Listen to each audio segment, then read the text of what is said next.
Hello. हाँ, आप सब कैसे हैं? आशा करता हूँ ठीक होंगे।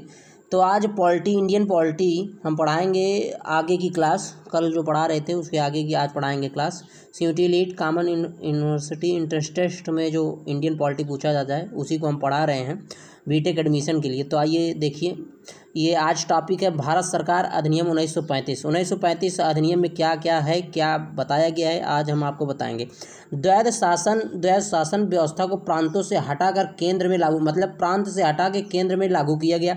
द्वैध शासन मतलब दो शासन, मतलब एक साथ मिलके जुट के काम करेंगे, तो हटाकर केंद्र में लागू किया गया। उसके बाद दूसरा है शक्तियाँ के बंटवारे के लिए सूचियों का निर्माण किया गया। शक्ति के बंटवारा जो करते हैं उसके लिए सूचियों का निर्माण किया गया। केंद्र सूची और राज्य सूची और समवर्ती सूची, 3 सूची हैं, जो 3 सूची में बंटवारा किया गया। अखिल भारतीय संघ की स्थापना किया जाएगा जो विफल। हाँ, उसके बाद भारतीय रिजर्व बैंक ऑफ इंडिया की स्थापना की गई इसी में 1935 में। उसके बाद वर्मा म्यांमार को भारत से अलग कर दिया गया। दिल्ली में एक संघीय न्यायालय की स्थापना की गई। स्थापित वर्ष 1937 में, संघीय न्यायालय की स्थापना 1937 में हुआ। ठीक। कलकत्ता स्थित सर्वोच्च न्यायालय के मुख्य न्यायाधीश कौन थे? तो सतेजा इम्पे थे। ठीक है,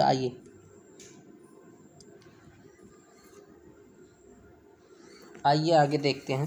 आगे ये उसके बाद भारत सरकार अधिनियम 1935 के द्वारा स्थापित संघीय न्यायालय मॉरिस गोयर थे। उसके बाद सर्वोच्च न्यायालय के मुख्य न्यायाधीश कौन थे? तो हीरालाल जे किस्मदास थे। ठीक है, किस्मदास थे। उसके बाद पॉलिटी क्लास 6, मतलब आइए इसमें देखते हैं संविधान निर्माण की प्रक्रिया के बारे में। आइए हम आपको बताते हैं क्या है, कैसे है। सर्वप्रथम महात्मा गांधी ने कहा कि भारत का संविधान भारतीयों की इच्छा अनुसार ही होगा। भारत के जो संविधान बनाया जाएगा वो भारतीयों की इच्छा अनुसार ही होगा। संविधान सभा के गठन की बात सर्वप्रथम वामपंथ नेता MN रॉय ने की थी। ठीक, आप समझिए। उसके बाद तीसरा है, इसमें क्या है, कैबिनेट मिशन की रिपोर्ट के आधार पर संविधान सभा का गठन किया गया। कैबिनेट मिशन के रिपोर्ट के आधार पर संविधान सभा का गठन किया गया। कैबिनेट मिशन में कुल सदस्यों की संख्या 3 थी। तो पहला है सर पैथिक लांस, उसके बाद AB एलेक्जेंडर, उसके बाद सर स्टेफर्ड। उसके बाद आइए आगे देखते हैं।